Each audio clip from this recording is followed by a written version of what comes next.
ጤና ይስጥልኝ የራይድ ከስተመሮች ዛሬ የከስተመር አፕሊኬሽን እንዴት እንደምንጠቀም እናሳያችኋለን። ሆም ፔጃችን ይሄን ይመስላል። ከስር የምታያቸው የመኪና አይነቶች አሉ። የመጀመሪያው ኢዚ ራይድ ፑል የሚለው 4 ሆናችሁ ወይ ደግሞ 7 ሆናችሁ አንድ ላይ ሆናችሁ ማዘዝ ብትፈልጉ ኢዚ ራይድ ፑል የሚለውን ትጠቀማላችሁ ማለት ነው። ኢዚ ራይድ ስታንዳርድን ደግሞ የምትጠቀሙት 4 ሰው ሆናችሁ ለምሳሌ ቪትስ፣ ኮሮላ ወይ ደግሞ ፕላትስን የምትፈልጉ ከሆነ እሱን ትጠቀማላችሁ ማለት ነው። 6 እና 7 ከሆናችሁ ደግሞ ኢዚ ራይድ ኤክስኤል የሚለውን ትጠቀማላችሁ።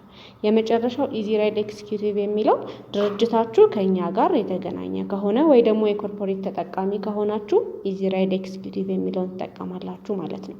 በመጀመሪያ ከላይ የምታዩት ላይ መነሻችንን እናስገባለን።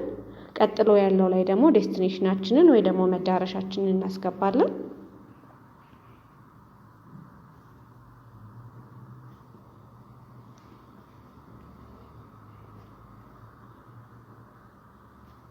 መነሻና መድረሻችንን ካስገባን በኋላ የምንፈልገውን የመኪና አይነት እንመርጣለን ማለት ነው። ለጊዜው የምንፈልገው ኢዚ ራይድ ስታንዳርድ ነው። መርጠን ከጨረስን በኋላ የመኪና ምልክቷን እንጫናለን።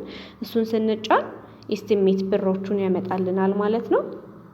እርግጠኛ ስንሆን ኮንፈርም ሪኩዌስት የሚለውን ተጭነን የሚመጣልንን መኪና እንጠብቃለን ማለት ነው።